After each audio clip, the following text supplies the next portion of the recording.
Hey, soul family. How y'all doing? Welcome to Modern Mystic Messages. I'm Teresa. Thank you for stopping by. If this is your first time here, welcome. If you're returning, welcome back. In any event, soul family, I'm so happy that you're here. Now, I do want to say before we get started here today, if you are not at least 21 years old, preferably 30 or more, but at least 21. If you are not at least 21, please click off this video right now.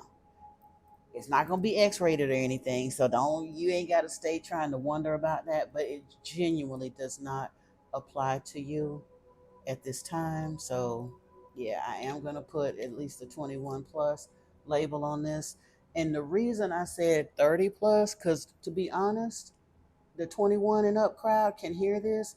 I'm not typically addressing them because I want to talk about some of the aspects of sacred sexuality that I don't really want to address it to the younger set, and I'm gonna tell you why. Just like I made a statement, I think in a video I did yesterday about someone had asked the question, why doesn't Goddess come down here and do whatever and make a clean sweep and kind of swoop us away from Yahweh and all his minions and all the bad stuff. And I said something in that video basically because just for the same reason that a loving parent doesn't necessarily stop their toddler from falling down over and over as they're learning to walk. You cannot bubble wrap your children through life.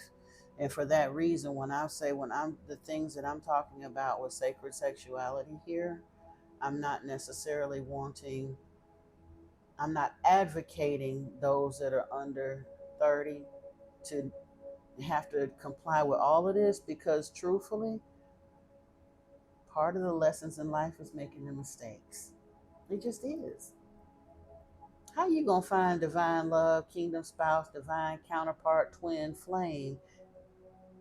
Quite honestly, if you've never had the scars of a painful relationship, the twin flame journey is the basically the soul awakening ascension. It's the spiritual journey, and it's so bumpy because most of the time and they know most of the time, in order for twins to come into harmonious union, they both have to be healed, which means they have to go through karmic lessons and dealing with ancestral things that they came here to do, soul lessons, however you want to call it. They've got to get their work done first and heal those lessons, and then they can come into union. So honestly, I think a lot of what I've seen in the twin flame like channels and forums and information that I've looked at online, a lot of times I think the female kind of awakens first on the spiritual journey, and she gets wind of this notion of twin flames, and she's decided that whoever she got her eyes set on, that he must be her twin, and she's literally trying to push that noodle, so to speak, trying to force it to work before she's even finished her own healing work, and then wonder why the other counterpart doesn't automatically fall into place. It doesn't work that way. That's why. And they wind up having a whole lot of difficulty and a lot of problems. And even if it is actually your twin, if that twin isn't healed and ready to meet with you, you'll meet up with them, have an incredible sexual experience, and get so fascinated in the intensity of the sex that you forget about needing to finish that healing work, and then it still becomes a very tumultuous on again, off again, runner, chaser, all of that stuff that causes people so much angst in the journey. Now, I hesitated to speak on any of this stuff until I was in union with my twin because I felt like people would think that I'm being a hypocrite, or like, how do I know what I'm talking about, and all of that other good stuff, because I haven't done some of these things personally. But like I said, I'm old enough, long enough in the tooth, with enough relationships behind me to know for sure what doesn't work. And the insights that I had about some of the aspects of the twin flame journey were actually things that came to me in meditation. It just set in my heart so solidly that I know they have to be true, whether I've actually been able to put them into practical application yet or not. And when it first started coming to me, it was real, truthfully, I started getting some insight back in 2015 when I mentioned before I had a super toxic friend that was always having relationship issues, always coming up with some foolishness, and truthfully, one of the most whoremongerish men I've ever seen in my life. Like, honestly, had zero going for him as a person, quite honestly. With what he was doing in life as an adult male, he should have been embarrassed to try to drag any woman into his misery, but yet he was constantly chasing women. And according to him, now I don't know whether any of that was physically true or not, because most of our friendship for years, we were phone friends. We have met in person and all that, but I'm saying, as far as me knowing how much of what he was telling me was the truth and how much was a lie, the longer I got to know him, the more I found out he was a huge liar. I always came towards him and presented, like I do with all of my friendships, with honesty. It is what it is. What you see is what you get. I'm very uncomfortable lying. I'm not very good at it. I don't need to do all of that. I can admit when I'm wrong, whatever. And I'm not saying I'm perfect, but a liar is not something that I've had to be worried about being called by anybody that was actually a truth teller. I've been a truth teller my whole life. And unfortunately, this person that I had this very long term, very uncomfortable friendship with, later on, as things started unraveling, I found out that he was a huge liar. So I don't know how many women he actually had, but every time I had to have a conversation with him, it was a new flavor of the week and something that was going on, and always wanting love, but not really getting it, and all this other kind of stuff. So in 2015, I can remember having a conversation with him, and I was sitting on the steps. It's weird that I can actually remember.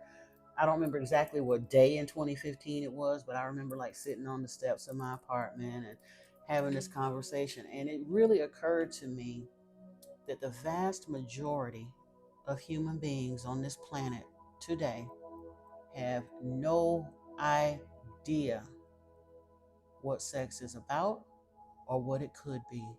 They're genuinely missing out and have no idea. Now, I get it. The stuff that they do now is so out there and promiscuous, and some of us then got to the point of depraved with the pornography and all that other stuff that happens. But that is a sign of imbalance. That doesn't mean that that's what we're supposed to be doing, or what it could be.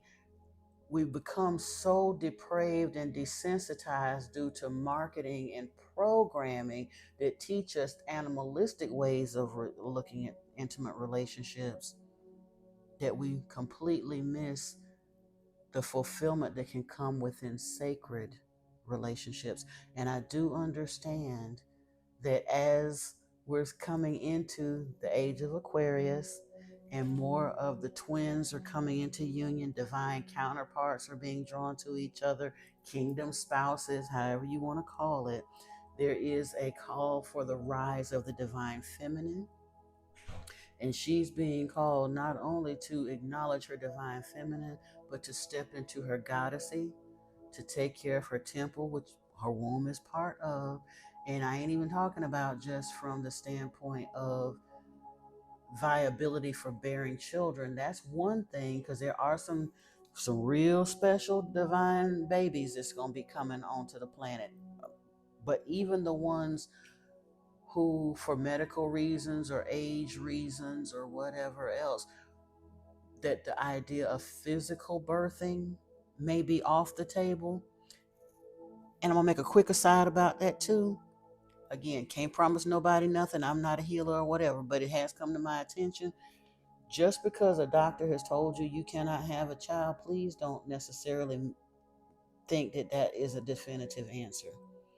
I strongly suspect within the next few years, we're going to see a whole bunch of women that did not otherwise think that they could mother a child. Once they come into union with their divine counterpart, there may be some miracle babies coming along. Sarah had uh, Isaac at what? She was 99. Please don't think that it can't happen, because it can. I don't know. We obviously we don't want to have no babies at 99, but I'm just saying, if spirit has put a baby on your heart, even though the doctors done told you no, don't 100% lean into what spirit told you. Because if you believe the doctor, you won't have that baby. You just won't. But if you work with your innate and allow for the fact that God know more than the doctor, you might have yourself a miracle. You can name it blessing, divine, divinia, whatever you want to call it. I don't know. That's an aside over there. But even more so than the physical babies, we have to understand we are transmitting and receiving mechanisms. And when we come into union, when we heal and ascend and come into union with another being who is healed and ascended as well, together you are bigger than the sum of your parts. No pun intended, but pun taken, but for real. And when that happens, not only are you going to be lending energy to the Christ consciousness grid, but you get to use that not only for extreme pleasure and all of that, because look, I might get censored on this video. I'm not monetized anyway, so we might as well get it out the way before that ever becomes an issue. My thing is, it's not just about the pleasure, but pleasure is there. Why will we deny that? We are wonderfully made, as the scriptures tell us. And those things can be used to our advantage. But here's the thing that we also have to understand: as transmitting and receiving mechanisms, if we stop buying into, I'm trying to figure out the way, I'm looking off because I'm trying to find the words to put this tactfully. Religions, especially the Abrahamic religions, all of them have so governed or limited what the feminine is supposed to be within that relationship, because it wants to tamp down feminine energy. We are the manifesting machine of the union. But all of the Abrahamic traditions, Christianity, Judaism, and Islam, are very male centric. Women can't prophesy. Women can't preach. Women have to keep themselves covered. Women have to stay in the background. Oh, it's good to be a good wife that's going to tend to her man's stuff, but women have to stay very low down. But energetically, in the East, in more of the Canaanitic religions, the Inkyite religions, or philosophies, if you want to call them that, they understood that women are divine portals. Our wombs are portals for connection to spirit and for manifestation. And couples who understand that, when they come into divine union and ascend, even if she can't have a physical baby, she can birth worlds from her womb. And you're supposed to. And we have to learn how to do that.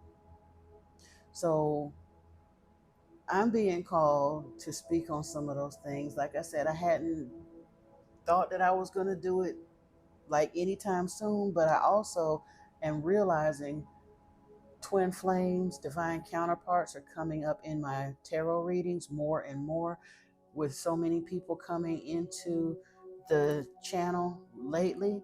There are some people that are coming into this channel that are calling in divine counterparts. They need to be aware of these things. And whether you're physically in union with your counterpart yet or not, you may not even know who that person is that you're calling in, but you know you set an intention that you want to heal and you want to call in that beautiful, loving, divine, delicious. You want that. You want it. You want it, and you ain't gonna. You're not gonna stop till you get it, right? Start preparing now. Do your breath work now. Start working on the big draw now. There are certain aspects of Tantra that you can read about and learn about even now that no, you may not have a consort or a person to practice with now, but there's a lot of breath work and prep work leading up to it that you can start preparing your vessel even instead. Meditate on it. See, what the directions that spirit leads you. I'm going to recommend for both male and female. I can't remember the names of the books, and I should have looked up before, but there's a gentleman, well, one has already transitioned. There's a book called The Jewel in the Lotus by Sunyati Saraswati. You can look it up, or Sunyata Saraswati. Yeah. He's transitioned now, but that book gives you preliminary work to do solo and then together as a couple so that you can come into union, basically leading up to the Maithuna rite, which is like the divine union in Yab Yum. That's a whole, and I'm not going to get into all the specifics of Tantra, but that's a good place to start to get some information about it. There's also a beautiful teacher, and he's got a channel on YouTube as well, Mantak Chia, Mantakchia, and he teaches a lot with the breath work, like principles of Qigong and other things like that. But part of what he teaches, there's one book that he did called The Multi-Orgasmic Man, and then Healing Love Through the Tao. There's a male version and a female version. Healing Love Through the Tao is the female version. I can't remember what the male version of that book is called, but it teaches people, like I said, solo or in separation, independent of a partner, to do the breath work and things that can help improve, not only improve your physical body, but helping prepare you for union with that partner. And then when you come together, it will teach, like I said, it goes beyond just plain semen retention and just plain, whatever. It teaches you how to control those systems so that they function better when you do come together.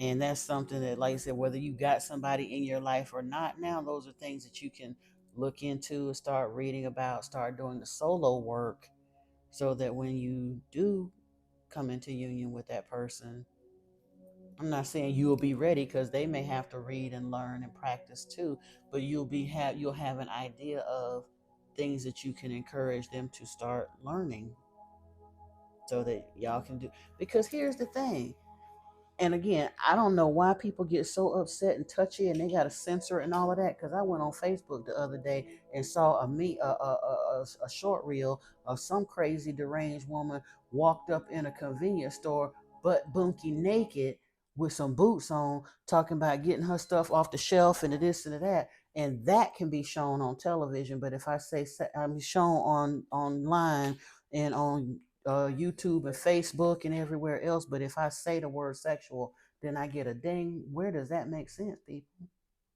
I'm already indicating that this video is not going to be made for children at all.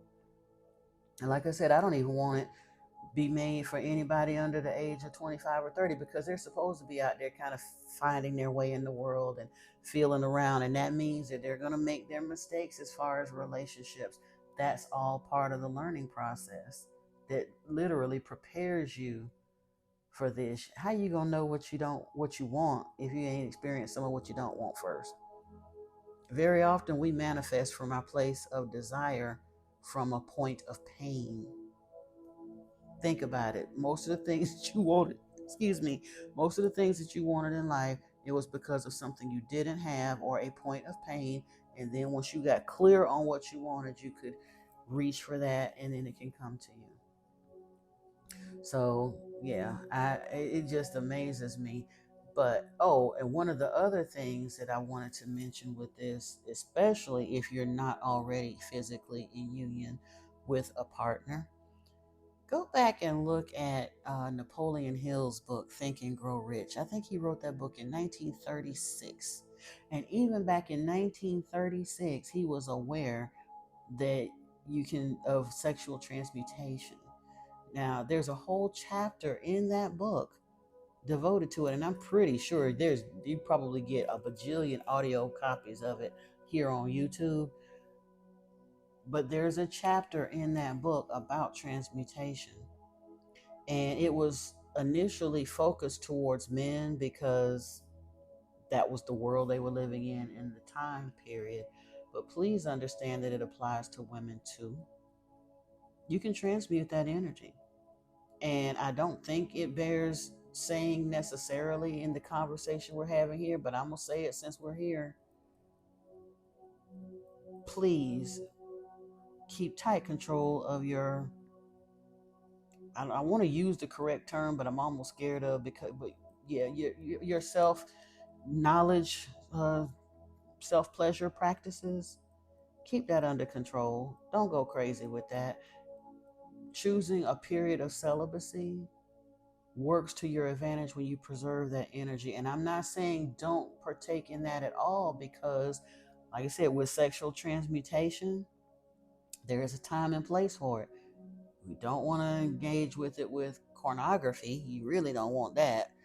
But there is a place for males and females to transmute that energy towards the things that they're manifesting, especially if you're doing some moon work with the new moons, full moons, eclipses, things like that. There are times that those can be incorporated as well, but just be mindful of it. Turn, like, and that's another reason why I wanted to address like the 25 or 30 and up crowd, because you're at a point where you're more in control of those urges. It's not a recreational thing, it's not scratching a physical itch. You're more in control of it, so you can choose more of when and how and where you want to use it for your best advantage. I'm not saying it's got to only ever be about that. Yes, when we do come in line in league with a partner, we can let our hair down and just have some fun too. But on a daily, you, especially if you're trying to call in a twin flame or a divine counterpart, a kingdom spouse, your days of casual, whatever, the maintenance man, the maintenance lady, cuffing buddies, Netflix and chill, all of that's over for you, or it should be, because the longer you continue to indulge in that, the longer it's going to take you for real love to come to you. You got to clear your energy.